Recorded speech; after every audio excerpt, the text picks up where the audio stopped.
ताजमहल एक प्रेम की निशानी है और 2 नवंबर एक शेर की कहानी है। Happy birthday king Khan. Bollywood के बादशाह शाहरुख खान आज मना रहे हैं अपना बर्थडे और आज इस करंट मोमेंट पर भी एसआरके बॉक्स ऑफिस को रूल कर रहे हैं। लेकिन 21 दिसंबर 2018 को फिल्म जीरो की रिलीज के बाद ढेर सारे लोगों ने एसआरके को राइट ऑफ कर दिया था। बैक टू बैक फ्लॉप्स के बाद लोग कहने लगे थे कि अब एसआरके बॉक्स ऑफिस के बादशाह नहीं रहे। फिर फिल्म पठान से एसआरके ने ऐसा कमबैक किया कि उन्होंने सारे क्रिटिक्स की बोलती बंद कर दी और एसआरके का ये कमबैक बन गया greatest comeback of all time.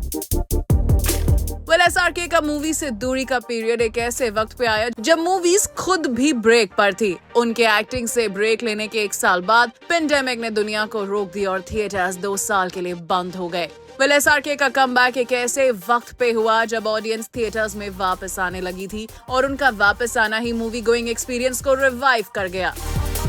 SRK जब ब्रेक पर थे उन्होंने मेक श्योर किया कि वो एक ऐसे जोन में रहें जहां उनकी झलक फैंस को ना मिले। एसआरके ने खुद को पूरी तरह से लाइमलाइट से दूर कर लिया। वहीं एसआरके ने कहा था कि नया दौर स्टारडम का नहीं रिलेटेबिलिटी का है, लेकिन उन्होंने ये भी दिखाया कि ओवर एक्सपोजर के बिना भी वो एक स्टार बने रह सकते हैं। वैसे क्या आपको पता है कि पिछली बार कब एसआरके की 1 साल में 3 रिलीजेस हुई थी? ये साल 2022 में हुआ था जब उन्होंने रॉकेटरी, द नाम बी इफेक्ट, ब्रह्मास्त्र और लाल सिंह चड्ढा में कैमियो किया था। ये छोटे रोल्स ने उनके कमबैक का हाइप बिल्ड कर दिया और फैंस के लिए एंटिसिपेशन और बढ़ गई। और शायद इन्हीं स्मॉल कैमियोज ने फैंस की क्यूरियोसिटी उनके कमबैक को लेकर बढ़ा दी थी। वहीं एसआरके ने भी अपनी पूरी जान लगा दी अपने दोनों एक्शन फिल्म पठान और जवान में और एसआरके ने अपने स्टार पावर को भूल अपने फिल्म के डायरेक्टर्स पर किया ट्रस्ट और रिजल्ट सबके सामने है।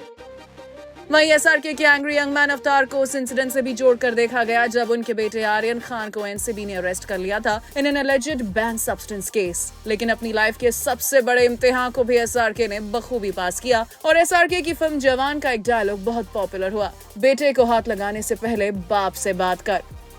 वैसे एसआरके के इस कमबैक को लेकर भले ही ढेर सारे लोग क्वेश्चंस कर रहे थे, लेकिन उनकी फिल्म जीरो के डायरेक्टर ने कहा था the best part is he knew exactly a month after the release of Zero he knew what he was going to do.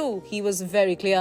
Nobody knew but he knew that he was coming back. In fact at that moment I was sitting in front of him. जब उन्हें पता था वो क्या करने वाले हैं और कैसे। यानी कि एसआरके ने खुद अपने ब्रेक को from the film industry plan की और फिर ग्रैंड कमबैक करके दिखा दिया कि वही है बॉलीवुड के रियल बादशाह।